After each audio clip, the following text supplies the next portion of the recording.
예, 삼성 이경철 회장 이야기죠. 그에게는 24가지 질문이 있었습니다. 영적인 질문이죠. 그 질문은 누구나 가지고 있는 질문이지. 인생은 과연 죽어서 어디로 가는가? 정령이 계시는가? 뭘 증명하시는가? 이런 여러 가지 내용들 24가지를 적어가지고 가톨릭 신부에게 주려고 했는데 저기 줬는데 답변을 듣지 못하고 죽었다.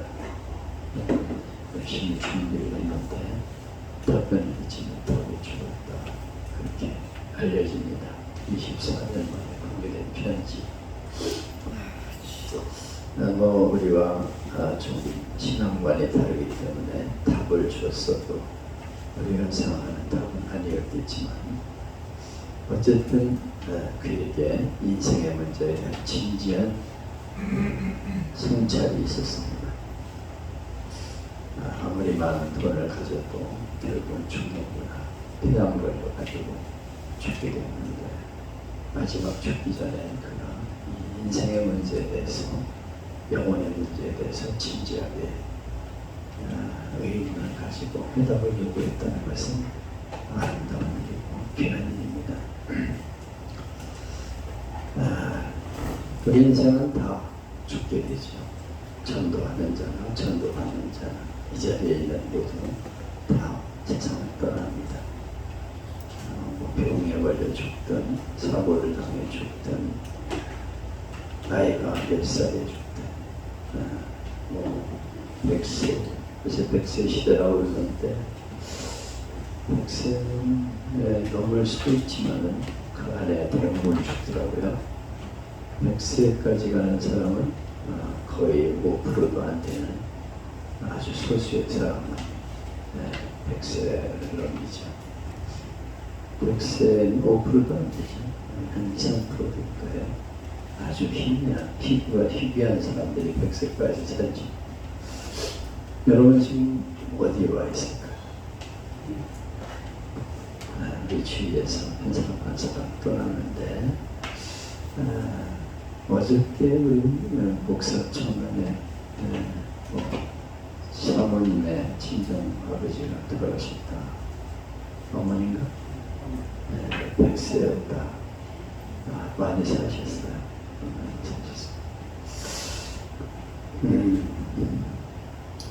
저도 이제 얼마 안 남았죠.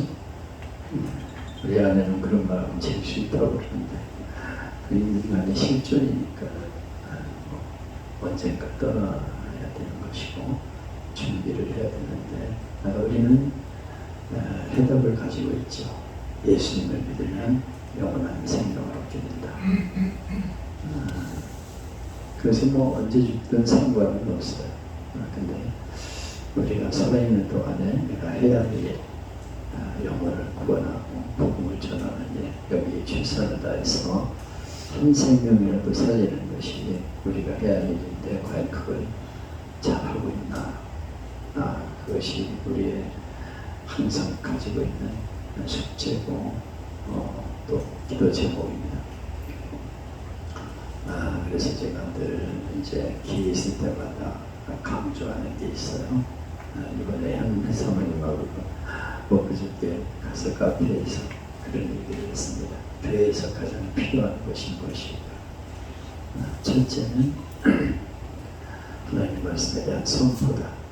설교가 가장 우선인데 예수님이 하나님 말씀을 선포하셨다. 하나님 말씀을 선포하셨어요.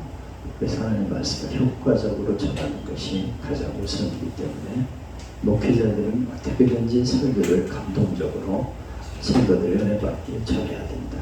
그래서 꾸준히 설교를 연구하고 어떻게 하면 하나님 말씀을 잘 전할 수 있을까 여기에 최선을 다해야 된다. 근데 많은 목회자들이 그걸 잘 안 하죠. 그래서 신학교에서 설교 배운 거 가지고 그냥 활용을 하고 또 여기저기 자료 따라가 하는데 설교에 대해서 좀 연구하고 어떻게 하면 효과적으로 할 수 있을까에 대해서 집중적으로 공부를 할 필요가 있다. 그런데 그렇게 설교를 계속 가르칠 수 있는 훈련받는 것이 별로 없다. 그래서 목회자들도 신학을 공부했지만 계속적으로 설교를 공부할 수 있는 기회를 제공하지 못하고 있는 것이 문제다.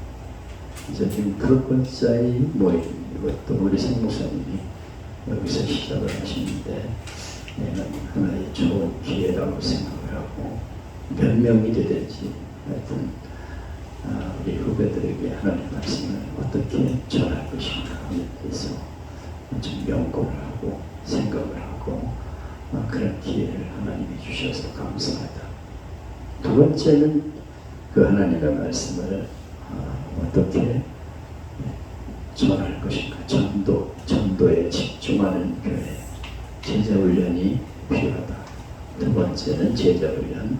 제자훈련에서는 제일 중요한 것은 성경을 말씀을 전하는 전도하는 방법. 이거는 자기 교회 실정에 맞게 잘 연구를 해가지고 성도들이 누구나 쉽게 하나님의 말씀을 전할 수 있도록 가르쳐야 한다. 그래서 전도가 살아있는 교회가 되어야 한다. 사역비도 좋고 구원의 달이나 자기 교회에 맞는 전도하는 방법을 잘 접목을 시켜가지고 전도 훈련을 계속 시켜서 성도들을 전도하게 만드는 교회가 되어야 한다. 전도하지 못하는 교회는 성장할 수 없고 교회 사명을 감당하지 못하는 거죠. 근데 오늘날 이걸 제대로 가르치지 못하고 있는 게 대부분이죠. 대부분. 뭐 오늘의 교회나 사랑의 교회도 제자훈련을 많이 하는데 전도는 실제 잘 하지 않아요. 너무 많이 모여서 걱정이다. 그래서 그런가 모르는데 전도 훈련을 계속 시켜가지고 끊임없이 전도를 내보내야 됩니다. 계속해서 전도대 훈련에 하루에 일주일에 몇 번, 두 번이나 세 번 내보내고 계속 전도 훈련을 강조해야 돼요. 그리고 1년에 두 번 해피데이 전도를 통해서 많은 영혼을 구원할 수 있는 기회를 가져야 된다. 그것이 제가 생각하는 두 번째 제자훈련. 그리고 거기에 따른 여러 가지 전도 훈련만이 아니고 제자 훈련만이 있어야 되죠. 그래서 성도가 왔다 그러면 그에게 영접과 그래서 사주, 그래서 기초적인 예수님을 영접하는 과정, 그리고 또 그것을 또 그 다음 단계는 교리적인 문제들, 기초교리 문제들 이런 것을 이제 가르칠 수 있는. 그래서 내가 확실히 배워가지고 다른 사람을 가르칠 수 있게 1대1 제자 양육반 이런 거에서 오늘의 교회 16조도 괜찮고요.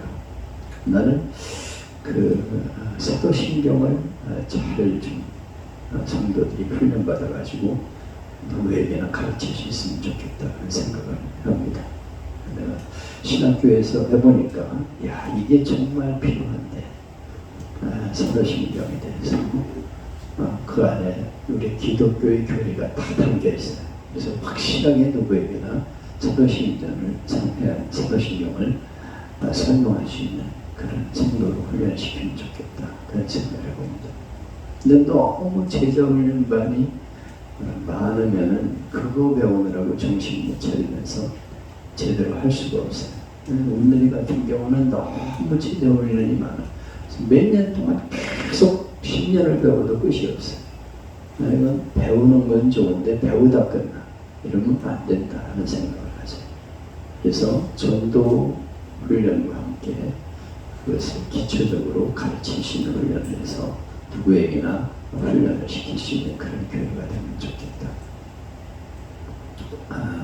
가르치는 훈련, 제자 훈련만 여기에 필요하고요. 세 번째는 치유사역, 교회에 필요하다. 그래서 계속 성령 사역을 교회에서 해야 됩니다. 그래서 병들이가 있으면 와서 기도받고 같이 기도해주고 계속 성령 운동을 교회에서 일으켜야 됩니다. 예수님이 하신 일이 그거거든요. 말씀을 전파하시고 가르치시고 병든 자를 고치십니다. 오늘 교회에서 이걸 잘 안 하기 때문에 병든 자가 잘 낫지 않잖아요. 초대교회 우리 한국교회에서도 엄청난 역사가 일어났습니다. 그때는 부흥이 할 때마다 수많은 기적들이 일어나고 환자들이 치유되었어요. 너무들은 그걸 안 하기 때문에 점점 줄어들어서 병원에다가 그냥 다 떠넘기고 교회는 치유사역이 사라지는. 그래서 병원에 가서 사실은 영적인 문제를 고칠 수 없거든요. 귀신이 쫓겨나가는 거 이런 건 병원에서 못하잖아요. 그냥 정신이상자 고치는 데는 있죠. 그러나 귀신이 역사하는 거는 실제적인 거거든요. 왜냐하면 조상 귀신이 들어가 있잖아요.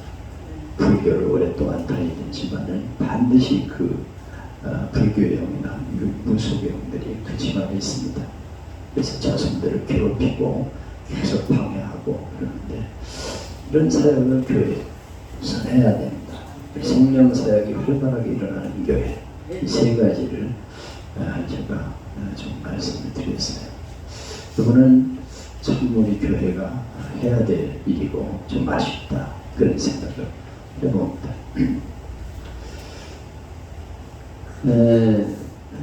그래서 이제 이런 많은 문제, 의문점을 가지고 있는 사람들에게 복음을 전해서 저들을 구원하는 것이 교회의 사명이죠. 이비엘 절회장이 해답을 갖지 못하고 죽었는데 얼마나 아까운 일입니까? 저런 사람이 복음을 받아들였으면 얼마나 영향력이 컸겠어요. 그 후손들이나 지금 삼성 계열의 수많은 곳에서 예배를 드리면서 하나님의 복음을 전했으면 얼마나 한국 사회를 뒤집어 놓고 국가를 뒤집어 놓을 수 있었겠는가 그런 생각을 해봅니다. 그래서 우리가 이런 사명감을 가지고 사명을 감당하는 교회가 되어야겠다 하는 것이 제 생각입니다. 그래서 삶이 닿는 날까지 이걸 계속 강조하고 그렇게 심어보려고 늦었지만 노력하는 거죠. 이제 하나님이 또 써주시는 게 감사하잖아요. 여기저기 기회를 주시고 오늘 아침에도 어떤 목사님하고 전화하면서 목사님 부러워요. 끝에 목사님들의 롤 모델이십니다. 막 그러면서 나도 목사님 힐링 편지 받으면서 저렇게 살아야 되겠다 이런 생각을 한다는 거. 그것만 해도 감사하지. 써주시는 게 감사해요. 그래서 오늘도 이제 콩깍지교회 여기서 또 모였습니다. 하나님 예배를 주신 거 감사하고 오늘은 유명한 본문 말씀 요한복음 3장의 말씀을 생각하게 되겠는데요. 지난 시간에는 3장 16절 하나님이 세상을 이처럼 사랑하셨다 하는 데 대해서 공부를 했습니다. 교회 다니는 사람은 3장 16절 모르는 사람이 없죠. 하나님이 세상을 사랑하셔서 독생자를 주셨으니 이는 그를 믿는 자마다 멸망치 않고 영생을 얻게 하려 하십니다. 영생을 얻게 하려고 독생자 예수님을 보내셨다고 말씀하고 있어요. 그래서 이것을 작은 복음 또는 신약의 요절, 성경의 요절이라고 말합니다. 하나님이 세상을 사랑하사 어떻게 사랑하셨냐? 독생자를 보내실 만큼 사랑하셨다. 그냥 창조만 해고 너희들 알아서 해. 죄짐은 다 지우기야 이렇게 끝내지 않으시고 너무도 사랑하셔서 독생자를 보내신 만큼 그래서 그 죽어가는 인생, 멸망하는 인생을 구원하시려고 하신 만큼 우리를 사랑하셨다. 독생자 얼마나 귀한 아들입니까? 단 하나밖에 없는 사랑을 하나님 우리에게 주셨어요. 이것은 어마어마한 하나님의 사랑이죠. 그래서 누구든지 믿기만 하면 영생을 주신다고 약속했었어요. 이것은 행위가 아니고 오직 믿음으로 주어지는 은혜입니다. 거기에 네가 몇 점 받아야 된다 이런 건 아무것도 없어요. 네가 성경 말씀 그대로 살아야 된다. 율법을 지켰느냐 이런 말은 하나도 없어요. 독생자를 주셨으니 이는 그를 믿는 자마다 멸망치 않고 영생을 얻게 하신다고 약속하셨어요. 이건 하나님의 약속이죠. 그러니까 행위가 아니고 오직 은혜로 하나님 주신 은혜를 믿음으로 구합니다 하는 것을 말씀하고 있습니다. 제가 이 요한복음 3장 16절을 할 때마다 말씀을 할 때마다 복음 제시를 하고 있는데요. 여기에 요한복음 에베소서 2장 8절로 9절에 보면 너희는 그 은혜에 의하여 믿음으로 말미암아 구원을 받았으니 하나님의 은혜예요. 은혜. 현은혜 사모님처럼 은혜. 아멘. 여기는 행위가 절대 들어가지 않아. 그 은혜로 인하여 믿음으로 말미암아 구원. 하나님의 은혜가 주어졌는데 그걸 믿음으로 아멘 받으면 구원이라는 거예요. 아멘. 이것은 너희에게서 난 것이 아니요 하나님의 선물이라. 그러니까 영생은 하나님의 선물이에요. 선물을 가지고 이거 얼마예요? 이렇게 돈 꺼내는 사람 없잖아요. 가지세요. 그러면 감사합니다. 그리고 받으면 되는 거지. 받으면 될 것이 선물을 놓고서 아유 이거 너무 좋은 건데 얼마를 드리면 돼요. 이렇게 하는 사람 없습니다. 은혜로 인하여 믿음으로 말미암아 구원을 주셨는데 이것이 너희에게서 난 것이 아니요 하나님의 선물이라. 선물이에요. 우리의 행위가 아닙니다. 이는 누구든지 자랑하지 못하게 하려 합니다. 자랑 내가 이만큼 했으니까 구원받았지 뭘 하나님 은혜예요. 이렇게 따지지 못한다는 거예요. 자랑할 수 없다는 거예요. 오직 하나님의 은혜로 구원받았기 때문에 이것을 우리는 확실하게 전해줘야 합니다. 네. 그래서 요한복음 1장 12절로 13절을 제가 늘 강조하죠. 영접하는 자, 곧 그 이름을 믿는 자들에게는 하나님의 자녀가 되는 권세를 주셨다. 이는 혈통으로나 육정으로나 사람의 뜻으로 나지 아니하고 오직 하나님께로부터 난 자들이라. 믿는 자들에게 하나님의 자녀가 되는 권세를 주셨다고 약속하고 있어요. 하나님의 자녀가 되는 권세는 뭐냐? 제가 세 가지를 들고 있는데 첫째는 천국이 보장될 것이다. 왜냐? 하나님의 자녀니까 청와대 우리가 대통령 자식에 들어갈 수 있듯이 언제 죽든지 천국에 들어갈 수 있는 보장이 되어 있다. 예수를 믿는 자는 언제 죽어도 상관없어요. 지금 제가 설교하다가 쓰러질 수도 있고 우리 아내는 대단히 싫어하는 말이지만 그건 알 수 없지만 언제 가든지 천국이 보장되어 있어요. 우리 아버지가 계신 나라에 가는 거니까. 그래서 천국이 보장되어 있다. 두 번째는 기도응답의 특권. 자기가 뭐 달라고 그러면 좋은 거 주지 않냐. 기도해라 주신다. 이렇게 약속하고 있는데도 기도를 안 해. 왜? 그걸 믿지 못하니까. 기도한다고 될까? 이렇게 생각하고 정말 우리에게 중요한 것은 기도하는 거죠. 기도의 특권, 하나님이 특권을 주셨는데 이걸 사용하지 않고 있어요. 왜? 믿지 못하니까. 그래서 늘 우리가 길 가다가도 기도하고 집에서도 기도하고 그냥 하나님 앞에 늘 기도하는 삶이 되었는데 이걸 하지 못하고 있어요. 하나님이 좋은 걸 주시겠다 약속하셨다. 세 번째는 돌보심의 특권. 자녀니까 당연히 돌보아 주시죠. 그러니까 우리는 항상 마음이 편하다 찬송할 수 있어요. 나 어느 곳에 있든지 늘 마음 편하다. 불안하다가 아니고 편하다. 왜냐하면 하나님의 자녀니까 나를 돌보아 주시고 내게 필요한 거 주시고 채워주신다 이거예요. 뭐 하여튼 걱정할 필요가 없어. 그냥 가는 날까지 하나님께 맡기고 돌보아 주신다는 특권을 누려야 된다 이거죠. 그래서 이 영생 요한복음 3장 16절이 너무도 귀한 말씀이죠. 그런데 오늘 성경은 그 복음에 이어서 심판에 대해서 말씀하고 있어요. 하나님이 세상을 사랑하셔서 독생자를 주시고 믿는 자는 영생을 얻게 하셨는데 조건이 붙어 있어요. 저를 믿는 자마다 우리에게 독생자를 주셨는데 그 독생자이신 예수님을 믿는 자마다 영생이다. 이렇게 약속하셨어요. 믿는 자라는 조건 위에 축복이 약속되고 있습니다. 마치 넓은 태평양 바다 위에 병이 떠 있어도 병마귀가 닫혀 있으면 10년을 떠 있어도 물 한 방울 못 들어가는 것처럼 하나님의 은혜가 얼마든지 우리에게 있지만은 그 넓고 큰 은혜를 마음을 열고 받아들이지 못하면 아무 상관이 없어요. 하나님의 사랑이 어마어마하게 무한대같이 크고 넓어도 믿음으로 예수님을 받아들이지 못하면 아무 소용이 없어요. 의미가 없어요. 왜? 하나님의 자녀가 아니니까 아무 소용이 없다는 거죠. 사실 효력은 믿어야 생기는 거 아니에요? 인간관계도 마찬가지죠. 아무리 내가 그를 사랑한다 해도 그가 나를 내 사랑을 받아들이지 않으면 무슨 소용이 있어요? 나는 너를 사랑해. 사랑 뭐 해보세요 마음대로.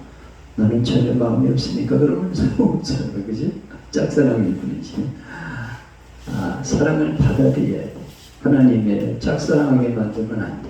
내가 너를 사랑한다 계속 그러는데 웃기시네 이러면서 안 받아들이고 그러면 소용이 없다 이거고. 근데 많은 사람들이 하나님의 사랑을 받아들이지 못하고 있는 것이 문제다. 너무 귀한 말씀이죠. 하나님이 세상을 이처럼 사랑하셨는데 믿는 자에게만 효력이 있다. 그러면서 이 하나님의 사랑은 또다시 심판으로 연결되고 있어요. 그 사랑을 받아들이지 않는 자는 심판이라는 거예요. 하나님의 사랑을 그렇게 사랑을 쏟아부었는데도 안 받아들여? 그러면 심판이라고 말씀하고 있습니다. 그것이 바로 하나님의 공의죠. 죄를 부인하고 적당히 넘어가는 사랑이 아니에요. 공의로운 사랑입니다. 십자가가 그것을 증언하고 있잖아요. 십자가는 하나님의 사랑을 우리에게 보여주는 심판의 공의를 말합니다. 내가 너를 사랑한다, 나를 믿으면 영생이다 이렇게 말씀하고 있는데 안 받아들이면 그 하나님의 공의가 임하게 된다. 심판이 임하게 된다는 것입니다. 이것은 진노적인 사랑입니다. 잘못이 있다면 때리고 때로는 쓰러지기라도 해서 바른 관계로 설 수 있는 게 사랑이죠. 하나에서 잘못되는데도 가만히 내버려두는 게 사랑이냐? 망치는 거예요. 그거는 사랑을 망치는 것이죠. 자식들 잘못되면 때려서라도 가르쳐야지. 그냥 오냐 그걸 놔두면 아주 엉망진창이 되는 거 아니에요? 어렸을 때 가르쳐야 돼. 그죠? 애들 똑바로 어렸을 적에 신앙생활 잘 가르쳐야지. 머리가 커지면 안 돼. 이미 머리가 커면 지금 그냥 울면서 기도할 수밖에 없어. 그리고 그냥 간절하게 호소할 수밖에 없어. 하나님을 사랑해야 된다. 그렇게 살면 안 된다. 하나님 말씀. 바바라면 또 안 되니까 살살 얼르면서 달래면서 울면서 때로는 울면서 그렇게 뭐 얼마나 힘든지 몰라. 머리가 커지면 그래서 그냥 말로 해가지고도 안 되고요. 야단쳐도 안 되고 그건 참 힘들어. 그래서 거기 눈물의 호소, 사랑의 호소가 담겨 있지 않으면 안 돼. 그래서 정말 내가 너를 사랑한다. 그렇기 때문에 너에게 말하는 것이다. 그러면서 안타깝게 얘기를 호소하는 거죠. 사실 기회가 주어졌는데 그걸 제대로 못하잖아요. 교회 안 가는 데가 타고 도자 시험 공부해야 되는데 아이고 오늘 쉬어도 괜찮아. 입시 끝나고 나서 대학 들어가면 이제 그때 열심히 합니다. 그때는 대가리 커져가지고 안 나간다니까 절대 이 자식 무슨 소리를 하고 있어 그러면서 갖다 물바가지를 띄얹어가지고 정신 차리게 만들어야지. 그건 이미 기회를 놓쳐버리면 안 되는 거예요. 그건 얼마나 통탄스러운 일이 많은지 몰라. 진노적인 사람. 교육학에서는 학생이 잘못했을 경우 꾸짖지 않고 칭찬을 하면 걔가 더 불안해진대요. 잘못했으면 꾸중을 들어야 편하지 칭찬만 하면 불안한 있지 않다는 거예요. 잘못하면 내맞고 칭찬해야 신뢰감이 생긴다는 것입니다. 공유한 사람이 균형을 이루어야 이것이 바람직한 교육입니다. 하나님은 공유한 사람의 균형을 이루시는 거예요. 사랑한다, 안 받아들여, 너는 매다. 하나님의 진노가 임하는 것을 말씀하고 있는 것입니다. 여기 하나님이 세상에 아들을 보내신 것은 세상을 심판하려 하심이 아니다. 우리를 망하게 하려고 보내신 게 아니에요. 근데 요한복음 9장 39절에 보면 내가 세상을 심판하러 왔으니 심판하러 왔다고 또 말씀하고 있어요. 예수님이 세상에 오신 것은 심판을 하라고 세상을 망하게 하려고 보내신 건 아니에요. 그러나 이미 이 심판이 거기 임해요. 왜냐하면 받아들이면 구원이지만 안 받아들이면 심판이에요. 심판이 임하게 될 것을 말씀하고 있는 것입니다. 심판은 복음 자체가 복음 자체는 심판적인 요소가 있다는 것을 기억해야 됩니다. 예수님을 세상에 보내셨다는 것은 하나님의 사랑의 가장 구체적인 표현이죠. 하나님이 세상을 이처럼 사랑했다. 이것은 우리를 위해서 독생자를 보내실 만큼 사랑하셨다. 우리를 구원하려고 하나님이 그렇게 사랑을 베풀었다는 것을 말씀한 것입니다.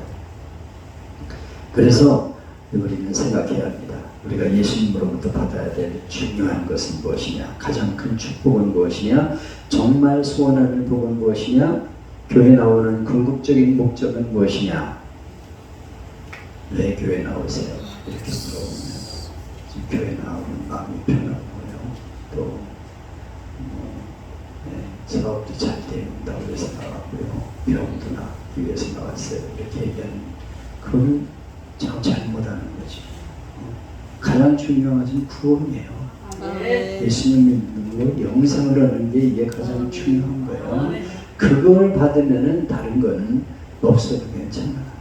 병도 걸릴 수 있고 실패도 할 수 있고 그렇지만은 가장 중요한 것은 예수 믿고 구원받는 것이다 하는 것을 반드시 가르쳐야 되고 그것이 우리의 고백이 되어야 되는 것이죠. 예수를 믿으세요 그러면 예수 믿고 영원한 생명을 얻기 위해서죠. 이렇게 딱 부러지게 얘기할 수 있는 정도로 그렇게 키워야 되죠. 예수 믿으면 병도 낫고요.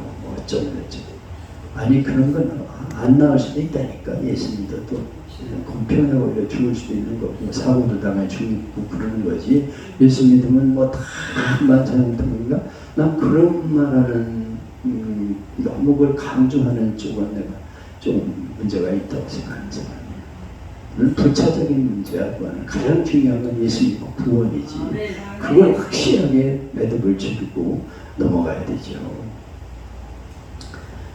나의 욕망은 이루어지지 않아도 하나님 앞에 의롭다함을 얻을 수 있다는 그거 우리가 가장 귀한 것으로 깨달아야 된다 하는 것입니다. 심판의 기준은 뭐예요? 죄입니다. 죄. 하나님의 법을 떠났다는 거예요. 죄는 뭐예요? 하나님을 불신앙하는 것입니다. 창세기에 보면 하나님이 선악과 먹지 마라, 먹으면 죽는다 그랬는데 중요한 건 먹으면 죽는다는 걸 믿어야 돼요. 그런데 사탄이 안 죽어. 그 하나님의 사랑이 하나인데 그거 먹는다고 죽겠냐? 따먹어봐. 그러면 눈이 밝아져가지고 하나님과 같아진다? 진짜야? 내 말을 믿어. 그러니까 하나님 말씀을 믿지 못하고 마귀의 말을 믿었어. 그래가지고 망조가 된 것이죠. 뱀이 와서 이 동산에 있는 모든 걸 먹지 말라 하시느냐? 이렇게 살살 꼬이니까 모든 건 아니잖아. 선악과만 먹지 말라 그러는데 이 뱀은요 말을 살짝 비틀어요. 그래가지고 모든 걸 먹지 말라 그랬냐 이렇게 탁 하죠. 이 이단들이 하는 짓이 그거예요. 살짝 비틀어가지고 모든 걸 먹지 말라 그랬냐 이렇게 탁 하면서 이제 거기다 살짝 자기 말을 집어가지고 하죠. 그 말을 들으니까 그건 아닌데 하나님의 사랑이 하나님인데 아니 그거 하나 먹는다고 그래 내가 망하겠어? 그래가지고 그냥 따먹었어. 하나님 약속의 말씀을 믿어야 되는데 그걸 믿지 못하고 뱀의 말을 믿었다 이거예요. 눈이 밝아진다, 하나님과 같아진다 이 말을 믿고 따먹었다는 거예요. 다시 말하면 하나님의 사랑을 의심하는 데서 온 것입니다. 하나님의 심판을 믿지 않은 것이고 둘째는 하나님의 사랑을 믿지 않은 것. 이 두 가지가 아담의 범죄였고 하와의 범죄였습니다. 그러니까 심판의 기준은 뭐냐면 하나님의 말씀을 믿느냐 믿지 않느냐 거기에 답인 것이죠. 죄의 삭은 사망이다 하는 걸 우리가 믿어야 되죠. 믿는다면 우리가 죄를 짓지 않으려고 노력하게 되죠. 믿음의 문제예요. 믿음의 문제. 불신도 문제지만 사랑에 대한 불신이 가장 문제입니다.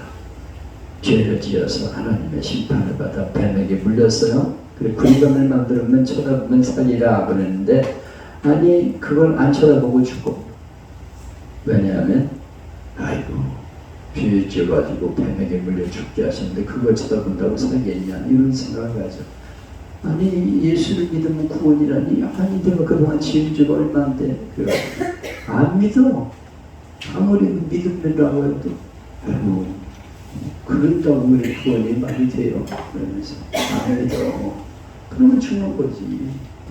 하나님 불뱀을 보냈으면 그냥 쳐다보고 사는 건데 6월절 때 집집마다 양을 잡아 문설주에 피를 바르면 산다 이렇게 말씀했어요. 믿음으로 해야 되는 거죠.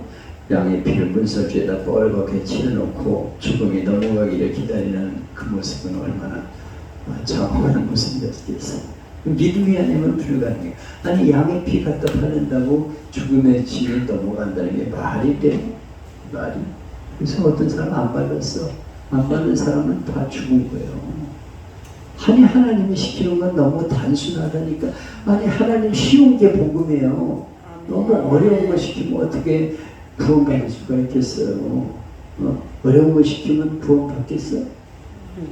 너 아무리 또 구원받으려면 천국 가려면 네가 가진 재산 다 내놔야지.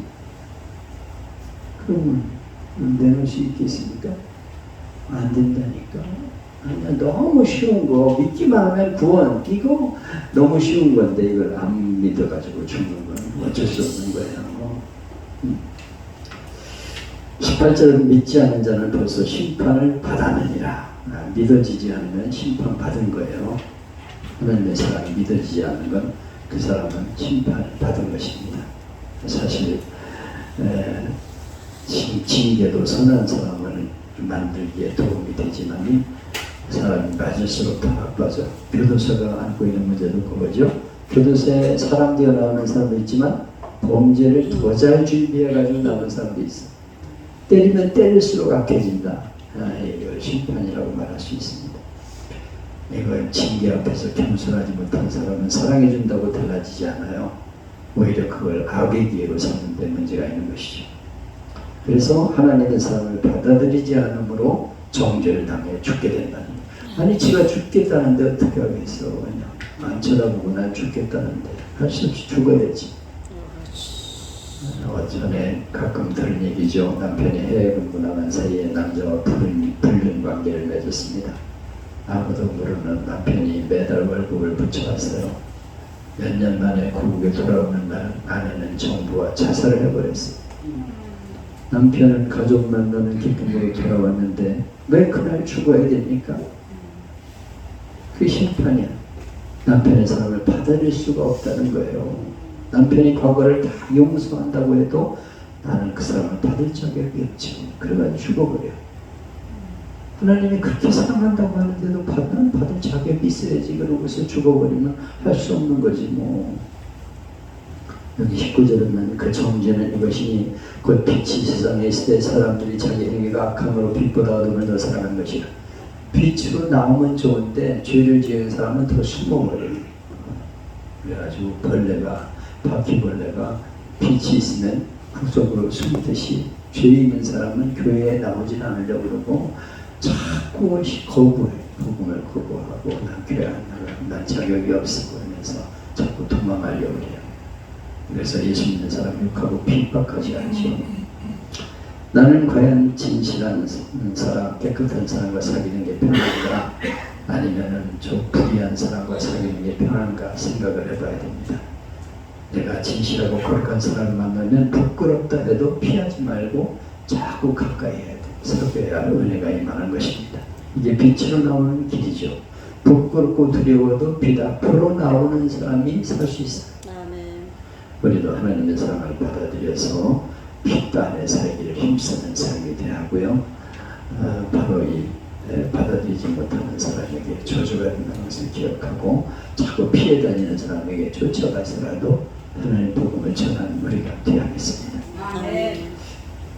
너무도 귀한 이 복음을 알지 못하고 망해가는 우리 가족과 친지와 이웃들이 있는데 참 이거 우리가 늘 이름을 적어놓고 기도하면서 최선을 다해야겠습니다. 우리가 전해야 될 복음의 대상자에 대한 명단을 노트를 만들어가지고 기도하는 운동을 하셔야 됩니다. 그래서 생명 노트라고 적어가지고 그 사람 이름을 적어놓고 매일 기도하는 거, 시간 날 때마다 붙잡고 기도하고 전화하고 맛있는 것도 사주고 자꾸 끊임없이 늘어나서 우리를 통해 많은 가족과 친지와 이웃들이 주님 만나는 일가 있기를 주님의 이름으로 축복합니다. 아멘.